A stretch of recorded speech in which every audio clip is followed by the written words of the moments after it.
Shalom Bapak Ibu Jemaat GKI yang terkasih di dalam Tuhan Yesus Kristus.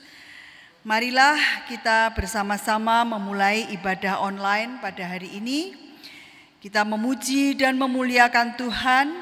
Kita siapkan hati dan pikiran kita untuk mendengarkan firman Tuhan.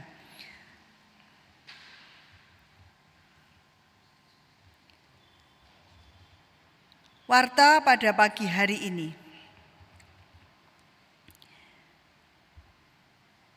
Hari ini Minggu tanggal 13 September 2020, temanya adalah pengampunan dan pertobatan.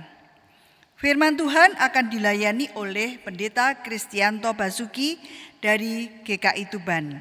Majelis beserta jemaat GKI Kediri menyampaikan terima kasih atas pelayanannya. Tuhan Yesus memberkati.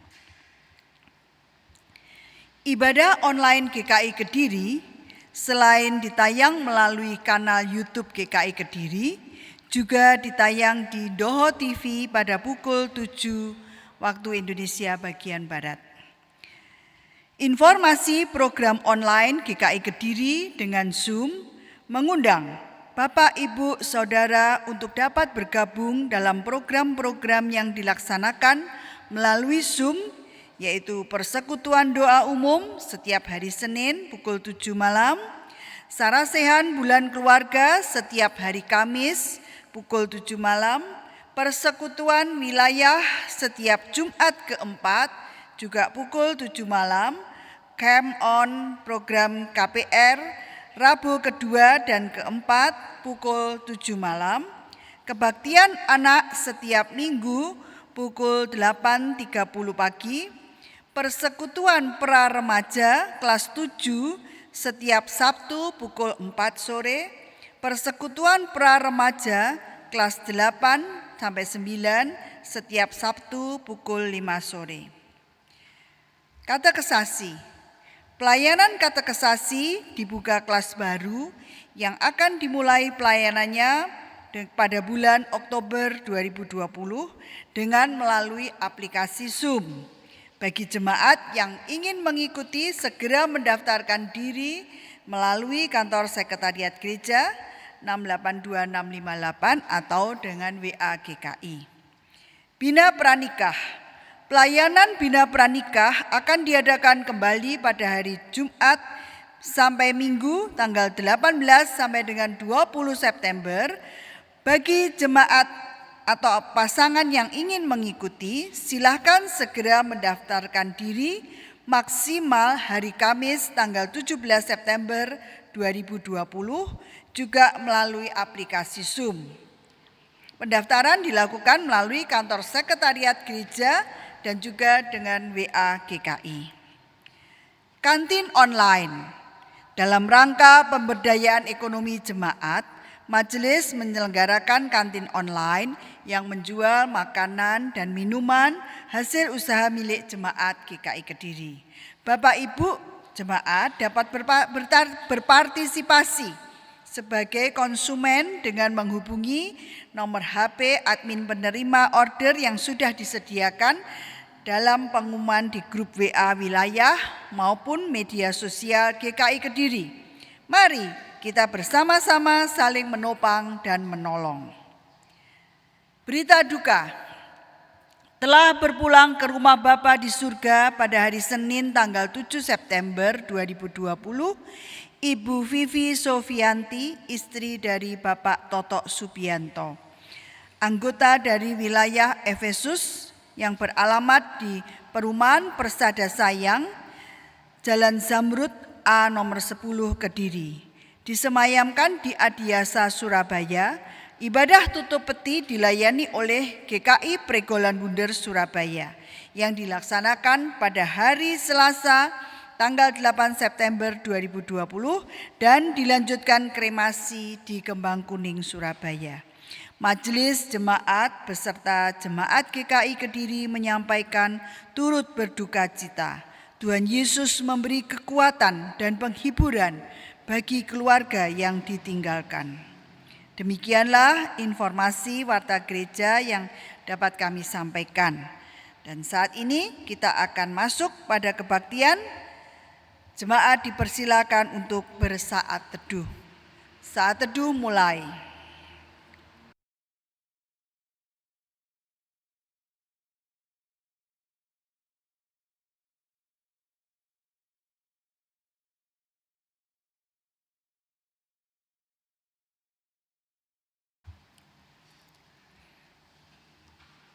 Mari kita bersama-sama bangkit berdiri.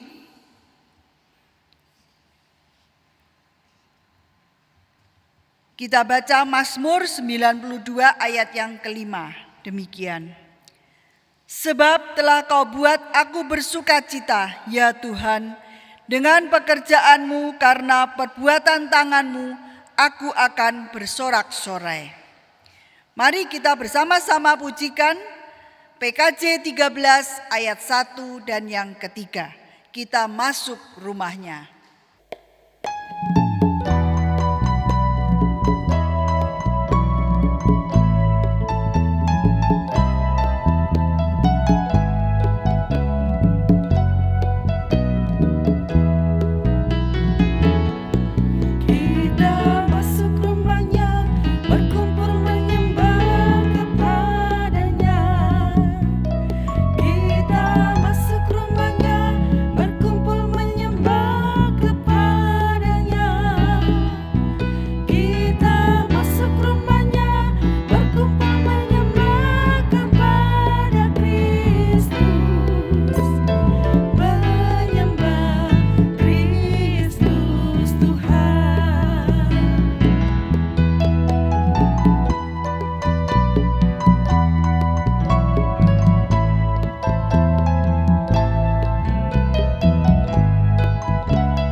Ibadah minggu ini berlangsung di dalam nama Tuhan Pencipta langit, bumi, dan segala isinya, yang membentuk dan memberkati keluarga-keluarga milik kepunyaannya.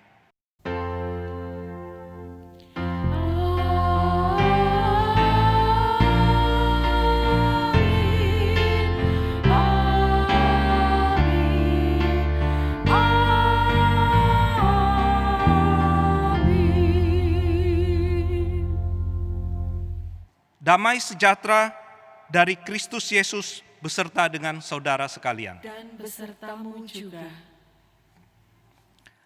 Bapak, Ibu, Saudara, di dalam serangkaian bulan keluarga saat ini, kita berkesempatan untuk mengerti dan memahami bahwa semua orang pernah melakukan kesalahan dan membutuhkan pengampunan untuk memulihkan kehidupan pribadinya dan relasinya dengan orang di sekitarnya. Ketika dalam keluarga kita boleh menyadari kesalahan kita dan satu sama lain bisa mengampuni, maka hal itu tak lepas dari kasih Tuhan yang memberikan kelepasan dan kesegaran bagi keluarga kita. Karena Yesus berada di tengah keluarga kita, maka pasti bahagialah kita. Kita nyanyikan KJ 451, Bila Yesus berada di tengah keluarga.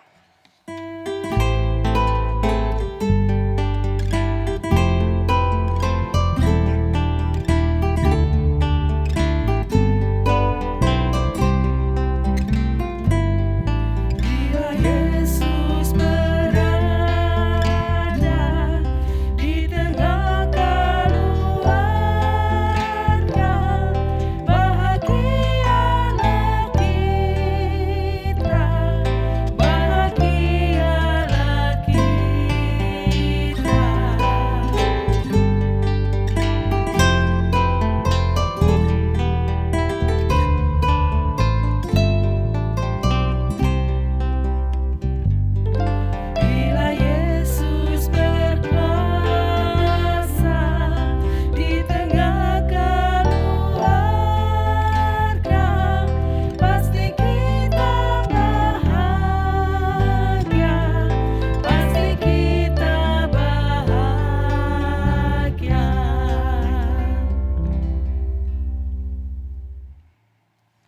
Bapak, Ibu, Saudara, dalam sepekan terakhir tentu kita telah banyak melakukan kesalahan dan dosa, maka marilah kita tunduk di hadapan Tuhan, mengakui dosa-dosa kita dan memohon belas kasih-Nya untuk mengampuni kita.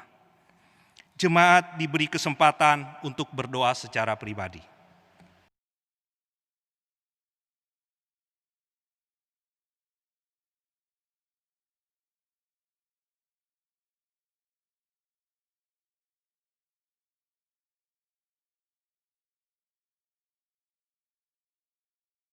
Tuhan, seringkali dalam tutur kata kami telah menyakiti hati kawan kami. Seringkali dalam tingkah laku kami telah melukai hati kawan kami. Ampunilah kami ya Tuhan. Tuhan, bila hati kami telah disakiti dan ketika hidup kami telah dihakimi, berilah kami hati yang mampu untuk mengampuni. Biarlah kami memiliki hati yang mengasihi sesama kami, dan ajarkan pula kami untuk dapat mengampuni sesama kami, keluarga kami, saudara kami, teman-teman kami, dan setiap orang yang bersama dengan kami. Tuhan, dengarkanlah doa-doa dari umat-Mu yang baru saja dipanjatkan ke hadirat-Mu. Berikanlah belas kasihan-Mu kepada kami, ampunilah dosa dan kesalahan kami. Dalam nama Tuhan Yesus, kami mengucap syukur dan berdoa. Amin.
Bapak, Ibu, Saudara, terimalah berita anugerah dari Tuhan yang diambil dari Matius pasalnya yang ke-6 ayat 14 sampai 15.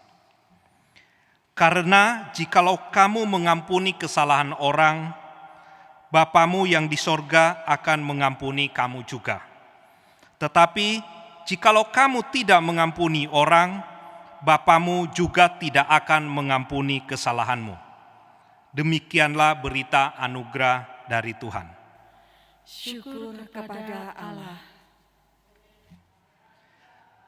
Marilah kita merayakan perdamaian dengan Tuhan dan dengan sesama kita.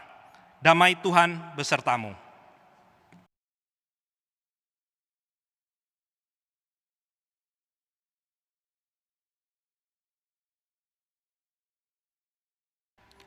Bapak, Ibu, Saudara, biarlah kasih Tuhan yang memampukan kita untuk terus hidup seturut pimpinannya. Dan dalam anugerah Tuhan, kita bisa dengan yakin dan berpegang teguh bahwa Tuhan senantiasa menjadi harapan dalam badai hidup kita. NKB 123 dalam badai hidupku.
Jemaat yang dikasihi Tuhan, sebelum bersama kita membaca dan merenungkan firman Tuhan, mari bersama kita berdoa. Bapa di dalam surga, itulah yang menjadi kerinduan kami senantiasa bahwa kami mau berjalan dengan Engkau ya Tuhan, baik dalam rasa senang, sukacita, ataupun bahkan ketika kami menghadapi tantangan dan kesulitan. Oleh karena itu, biarlah firman-Mu yang sebentar kami baca dan kami renungkan, menolong kami untuk kami boleh melakukan dan bahkan kami menghidupi firman itu dalam kehidupan kami. Maka tolonglah kami dan melalui kuasa pertolongan Allah Roh Kudus, kiranya menuntun kami untuk kami tidak hanya sekedar memahami, tetapi kami juga melakukannya. Bersabdalah ya Bapa. Di dalam Tuhan Yesus Kristus kami berdoa. Amin. Bacaan yang pertama diambil dari Kejadian 50 ayat 15 sampai dengan 21. Demikian firman Tuhan. Yusuf menghiburkan hati saudara-saudaranya. Ketika saudara-saudara Yusuf melihat bahwa ayah mereka telah mati, berkatalah mereka, boleh jadi Yusuf akan mendendam kita dan membalaskan sepenuhnya kepada kita segala kejahatan yang telah kita lakukan kepadanya. Sebab itu mereka menyuruh menyampaikan pesan ini kepada Yusuf. Sebelum ayahmu mati, ia telah berpesan, beginilah harus kamu katakan kepada Yusuf, ampunilah kiranya kesalahan saudara-saudaramu dan dosa mereka, sebab mereka telah berbuat jahat kepadamu. Maka sekarang ampunilah kiranya kesalahan yang dibuat hamba-hamba Allah ayahmu. Lalu menangislah Yusuf ketika orang berkata demikian kepadanya. Juga saudara-saudaranya datang sendiri dan sujud di depannya serta berkata, "Kami datang untuk menjadi budakmu." Tetapi Yusuf berkata kepada mereka, "Janganlah takut, sebab aku inikah pengganti Allah? Memang kamu telah mereka-rekakan yang jahat terhadap aku, tetapi Allah telah mereka-rekakan untuk kebaikan dengan maksud melakukan seperti yang terjadi sekarang ini, yakni memelihara hidup suatu bangsa yang besar. Jadi janganlah takut, aku akan menanggung makananmu dan makan anak-anakmu juga." Demikianlah ia menghiburkan mereka dan menenangkan hati mereka dengan perkataannya. Bacaan firman Tuhan diambil dari Injil Tuhan Yesus Kristus menurut Injil Matius pasal yang ke-18 ayat 21 sampai 35, demikian bunyinya. Perumpamaan tentang pengampunan. Kemudian datanglah Petrus dan berkata kepada Yesus, "Tuhan, sampai berapa kali aku harus mengampuni saudaraku jika ia berbuat dosa terhadap aku? Sampai 7 kali?" Yesus berkata kepadanya, "Bukan, aku berkata kepadamu, bukan sampai 7 kali, melainkan sampai 70 kali 7 kali. Sebab hak kerajaan surga seumpama seorang raja yang hendak mengadakan perhitungan dengan hamba-hambanya. Setelah ia mulai mengadakan perhitungan itu, dihadapkanlah kepadanya seorang yang berhutang 10.000 talenta. Tetapi karena orang itu tidak mampu melunasi hutangnya, raja itu memerintah supaya ia dijual beserta anak istrinya dan segala miliknya untuk membayar hutangnya. Maka sujudlah hamba itu menyembah dia, katanya, "Sabarlah dahulu, segala hutangku akan kulunaskan." Lalu tergeraklah hati raja itu oleh belas kasihan akan hamba itu, sehingga ia membebaskannya dan menghapuskan hutangnya. Tetapi ketika hamba itu keluar, ia bertemu dengan seorang hamba lain yang berhutang 100 dinar kepadanya. Ia menangkap dan mencekik kawannya itu. Katanya, "Bayar hutangmu." Maka sujudlah kawannya itu dan memohon kepadanya, "Sabarlah dahulu, hutangku itu akan kulunaskan." Tetapi ia menolak dan menyerahkan kawannya itu ke dalam penjara sampai dilunaskannya hutangnya. Melihat itu, kawan-kawannya yang lain sangat sedih, lalu menyampaikan segala yang terjadi kepada tuan mereka. Raja itu menyuruh memanggil orang itu dan berkata kepadanya, "Hai hamba yang jahat, seluruh hutangmu telah kuhapuskan karena engkau memohonkannya kepadaku. Bukankah engkau pun harus mengasihani kawanmu seperti aku telah mengasihani engkau?" Maka marahlah tuannya itu dan menyerahkannya kepada algojo-algojo sampai ia melunaskan seluruh hutangnya. Maka Bapakku yang di surga akan berbuat demikian juga terhadap kamu, apabila kamu masing-masing tidak mengampuni saudaramu dengan segenap hatimu. Demikianlah Injil Tuhan Yesus Kristus. Yang berbahagia adalah setiap kita yang membaca akan firman-Nya, merenungkan dalam kehidupan hari lepas sehari. Haleluya. Haleluya,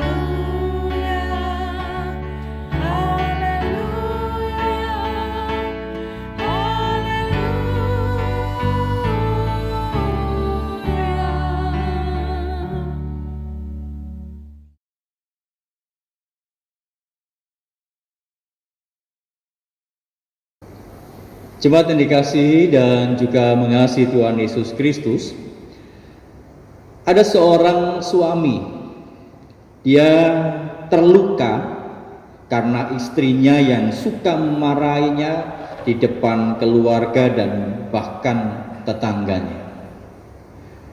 Pokok masalahnya hanya karena pendapatan suaminya itu lebih kecil dibandingkan gaji dan pendapatan yang dia peroleh.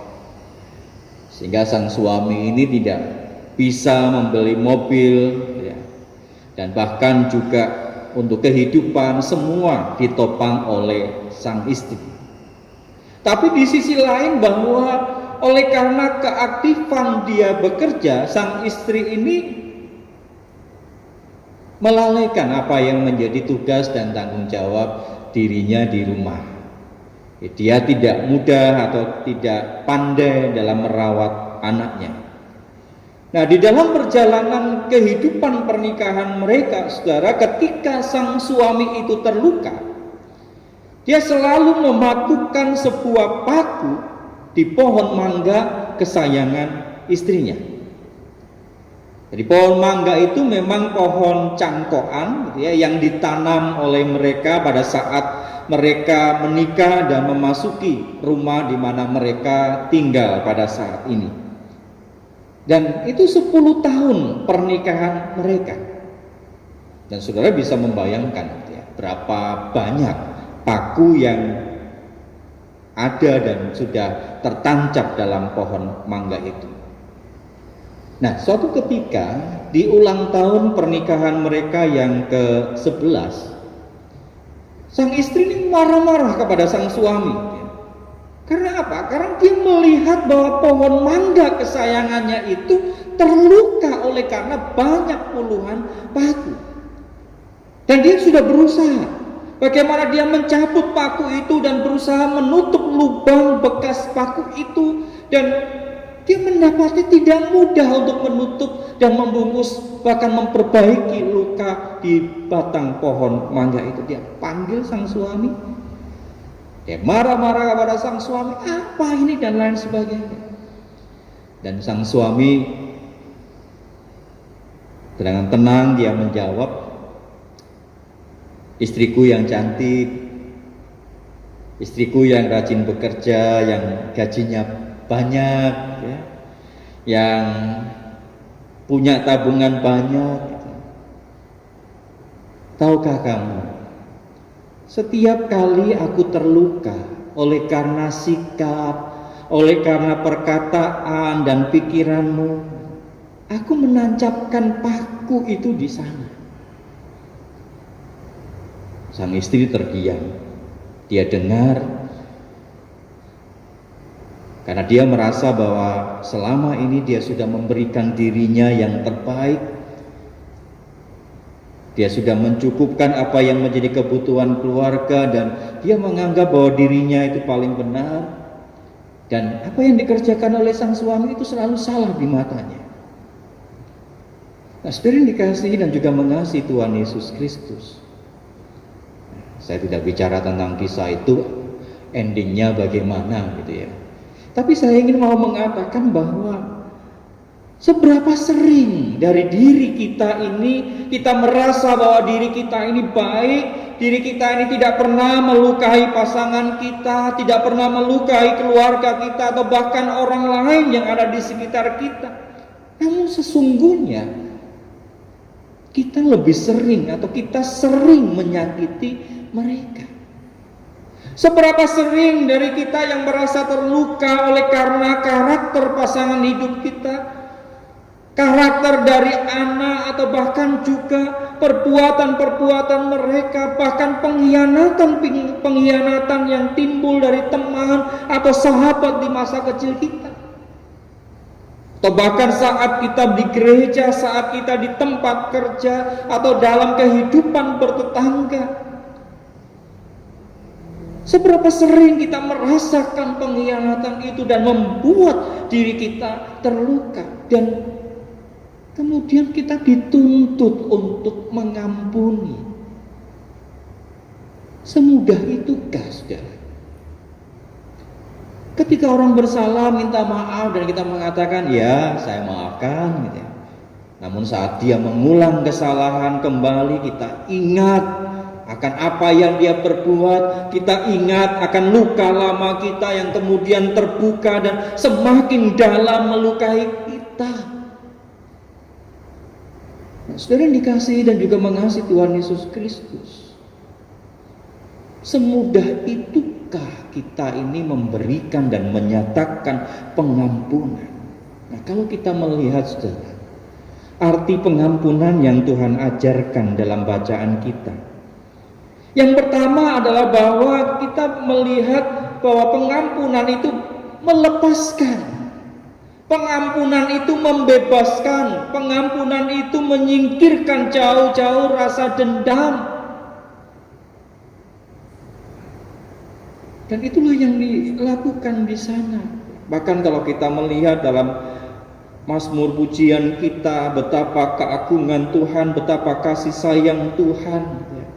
Berulang kali Tuhan memberikan dan menyatakan pengampunan, dan berapa kali pula kita melakukan kesalahan di sana. Tapi Tuhan mengajarkan bahwa pengampunan itu adalah melepaskan, pengampunan itu membebaskan, dan pengampunan itu menyingkirkan jauh-jauh rasa dendam. Nah, kita lihat dalam bacaan kita di dalam Injil Matius pasal yang ke-18 ayat 21 sampai dengan 35 ya.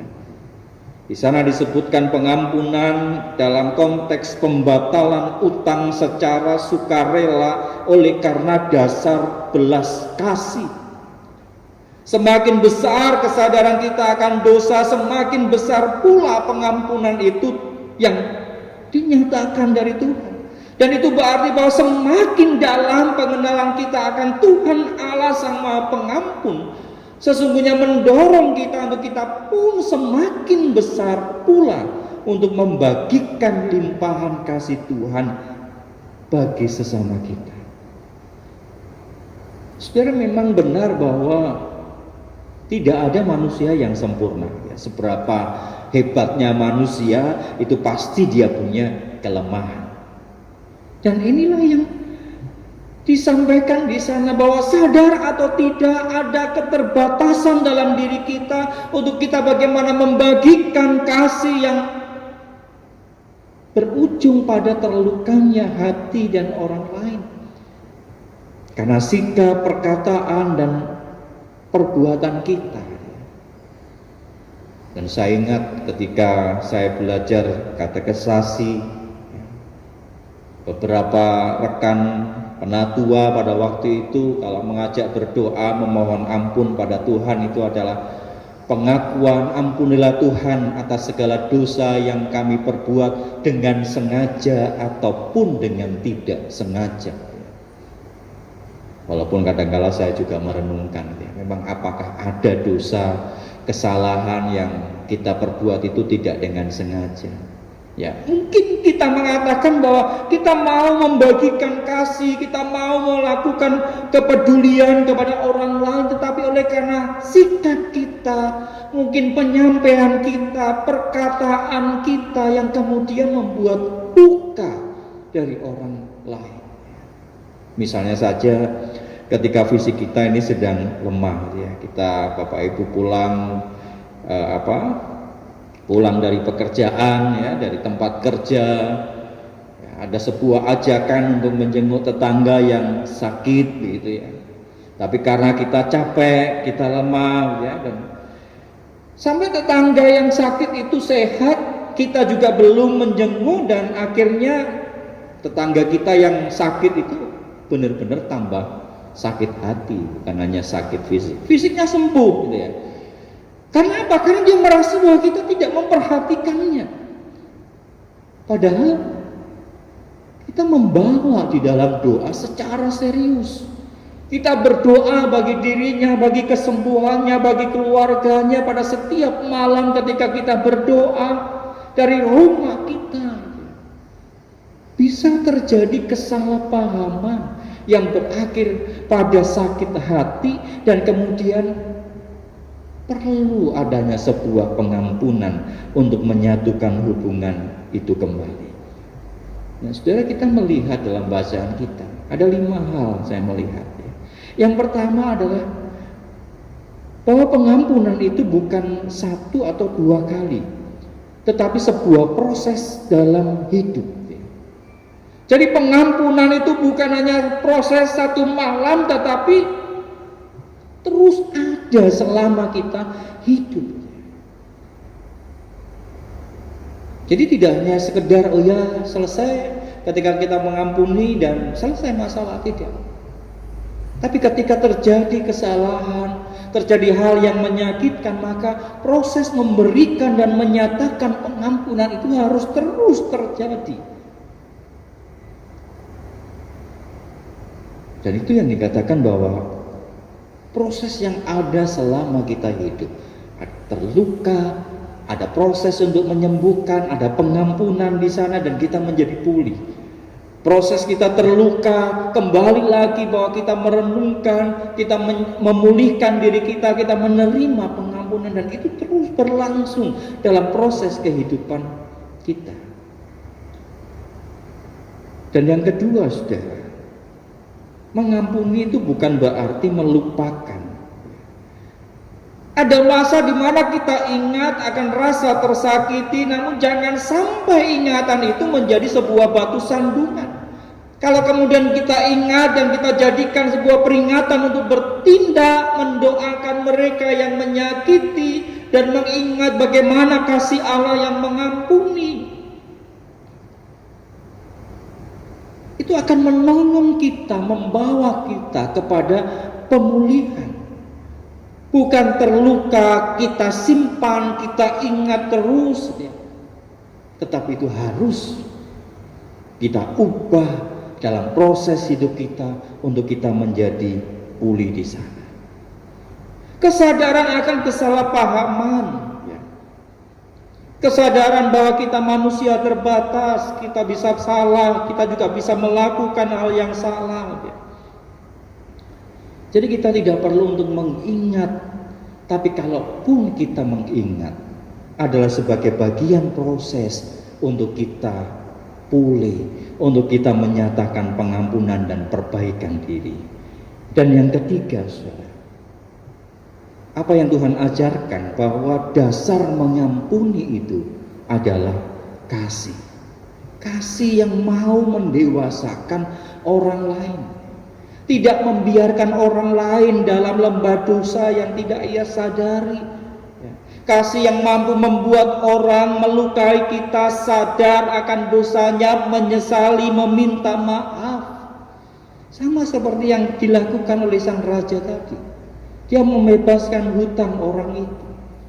Dan kasih itu pun juga harus diberlakukan ketika dia memiliki piutang kepada orang lain, ada orang lain yang berhutang kepada dirinya, dan meminta pengampunan, pembebasan hutang, dia harus memberikan pula dengan dasar belas kasih. Tapi kita lihat bahwa dalam kisah tadi disebutkan orang itu tidak melakukan, maka dia juga menerima hukuman yang sama. Dan yang keempat, saudara, harga yang harus dibayar oleh orang yang terluka adalah menahan diri untuk tidak membalas dendam. Yang dilakukan oleh orang yang telah dibebaskan, dia harus mengusahakan pemulihan. Dia harus mengusahakan ketika ada orang yang berhutang pada dirinya, dia pun juga harus memberikan pengampunan dan pembebasan itu. Dan yang terakhir, saudara, harga yang harus dibayar oleh orang yang bersalah adalah sadar akan kesalahan, menyesali, meminta maaf dan bertanggung jawab atas tindakannya, dan lapang dada menerima konsekuensi dari kesalahannya. Saudara dikasih Tuhan, mari mulai saat ini kita memupuk karakter pengampun seperti Kristus yang mengampuni kita. Kita menyadari bahwa setiap orang punya pertimbangan etis ketika dia bersikap.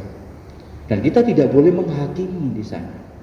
Tetapi yang harus kita pikirkan adalah bagaimana kita bisa berbagi kasih selama kita hidup kepada semua orang. Tidak menghakimi sesama, kita membuang rasa ingin membalas dendam, karena Tuhan Allah Maha yang tahu, Maha adil, dan pembalasan itu adalah hak dan milik dari Tuhan. Dan yang ketiga, kita mengingat betapa Kristus yang mengampuni segala dosa dan kesalahan kita.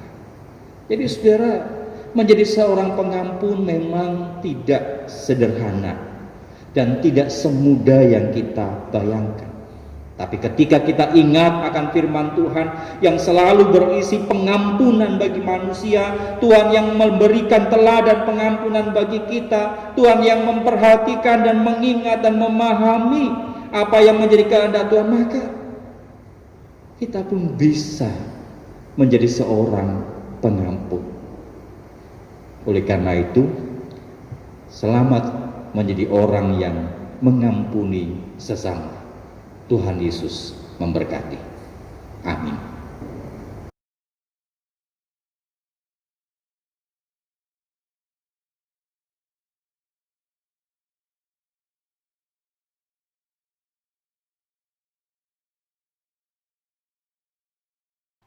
Persembahan pujian dari vokal grup Nafiri Sion.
Selamanya kau ajaib bagiku.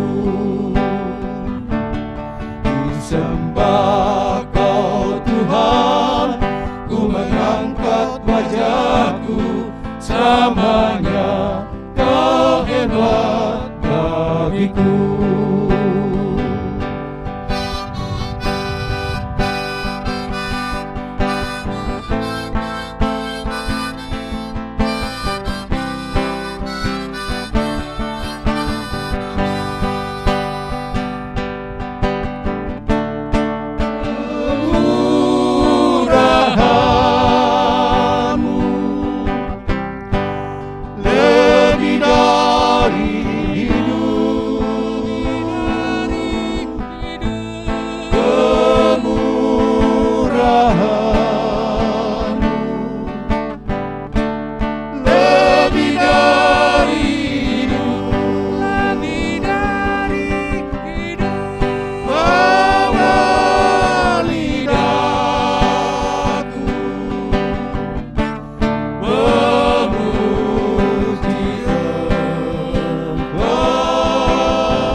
selamanya Kau ajaib bagiku. Ku sembah Kau Tuhan, ku mengangkat wajahku, selamanya Kau hebat bagiku. Ku sembah Kau Tuhan, ku mengangkat tanganku, selamanya Kau ajaib bagiku. Ku sembah Kau Tuhan, ku mengangkat wajahku, selamanya Kau ajaib bagiku. Selamanya Kau hebat bagiku. Selamanya Kau hebat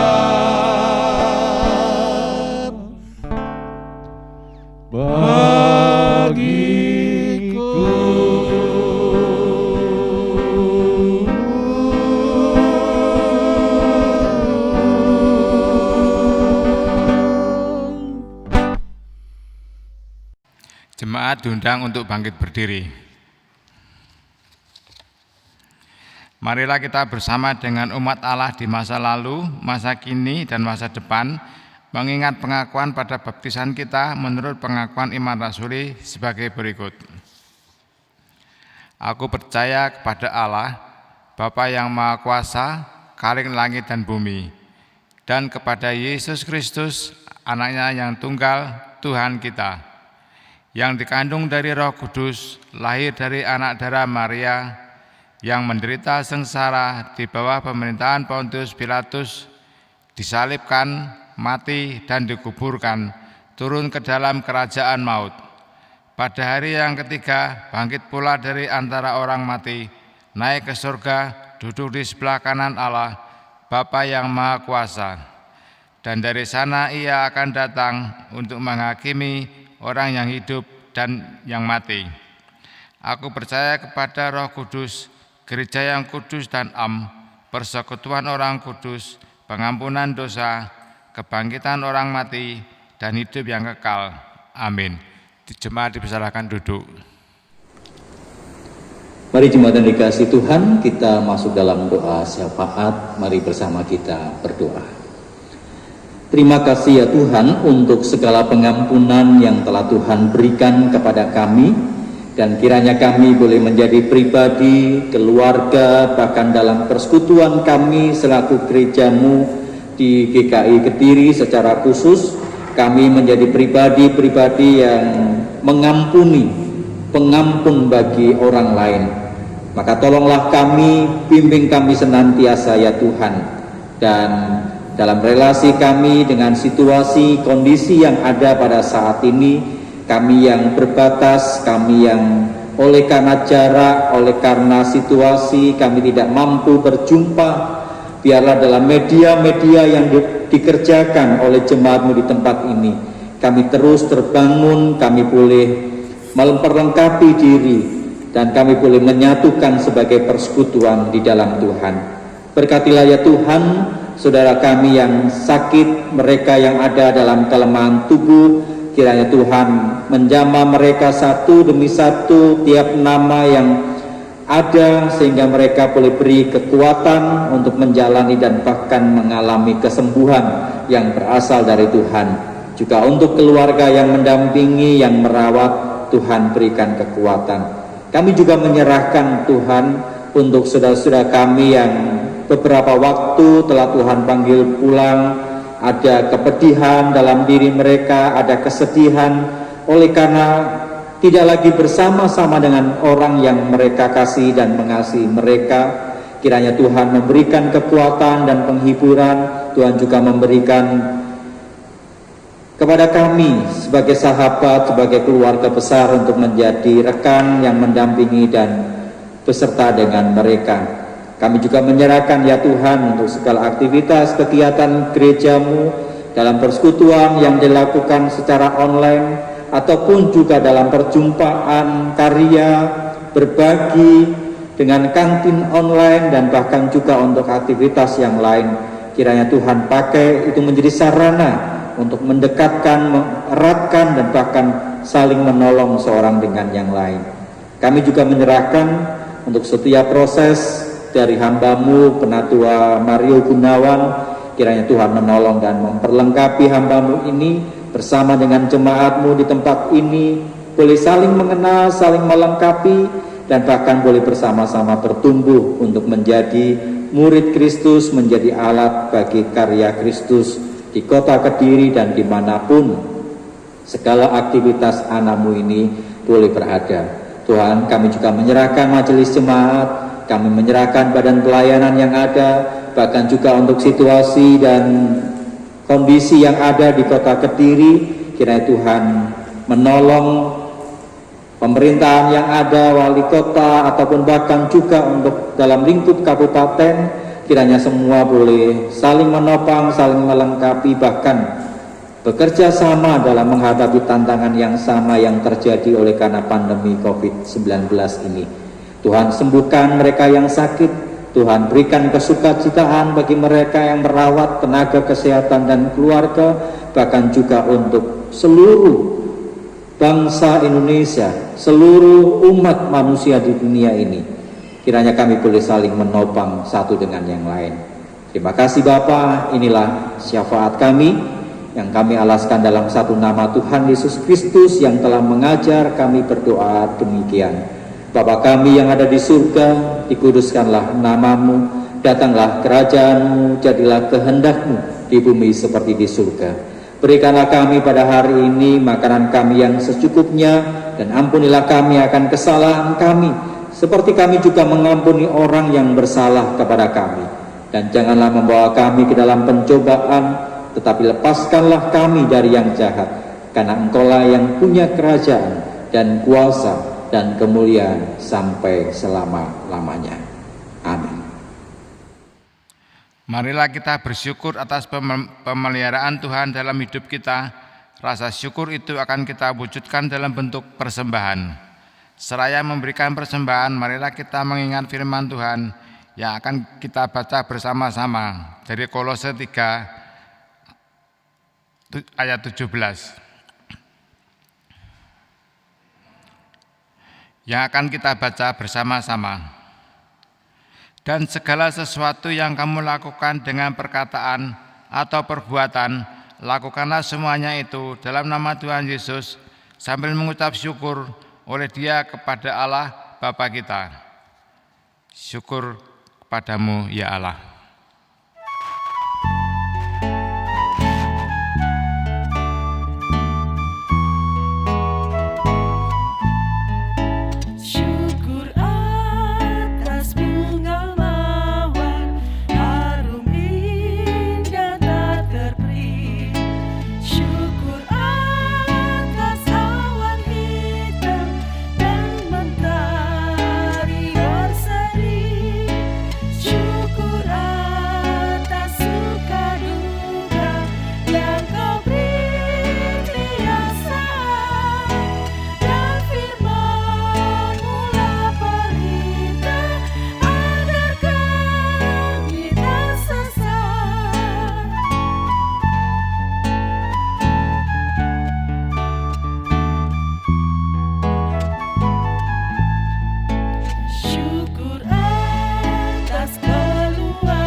Jemaat dipersilakan untuk berdiri.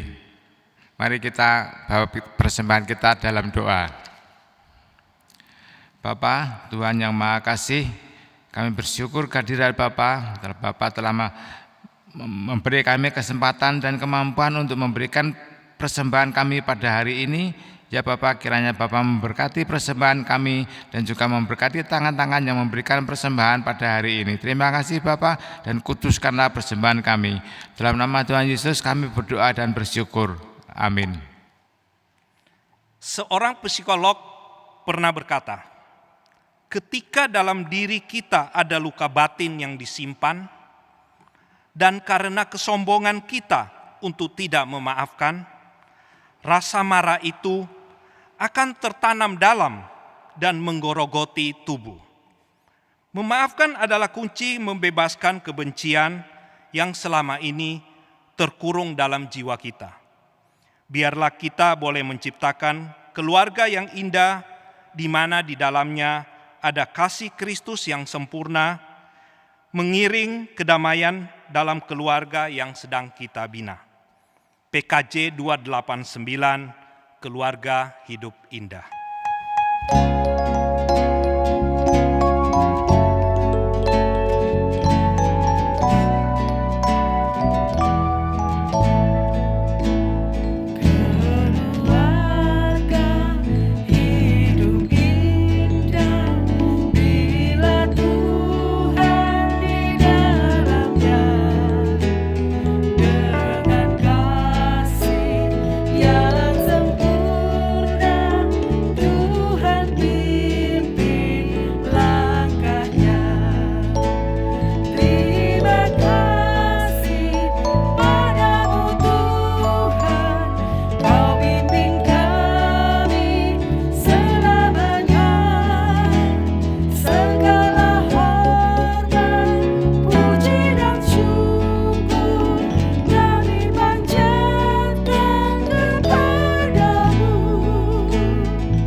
Jemaat yang dikasihi Tuhan, arahkanlah hatimu kepada Tuhan.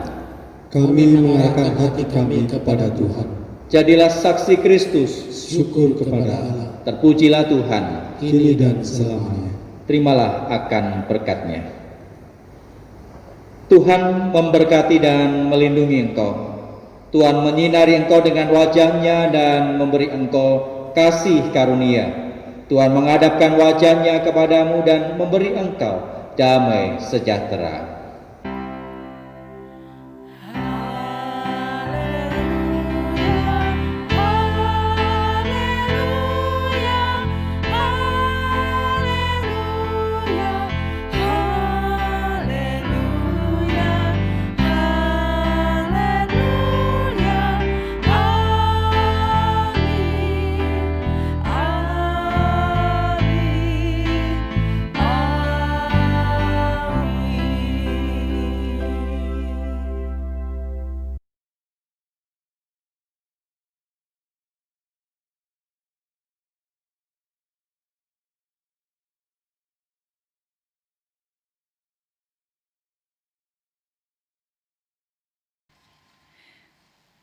Puji Tuhan, demikianlah ibadah online kita telah selesai. Selamat menikmati hari-hari ke depan bersama keluarga dengan terus bersandar kepada Tuhan. Biarlah kita boleh menjadi keluarga-keluarga Kristen yang menjadi saksi Tuhan di tengah kehidupan kita di dunia ini. Dan kita terus berdoa dengan tidak henti-hentinya, memohon kepada Tuhan, minta belas kasihan Tuhan agar pandemi ini cepat selesai dan segera dapat diatasi. Selamat hari Minggu, Tuhan memberkati kita semua. Amin.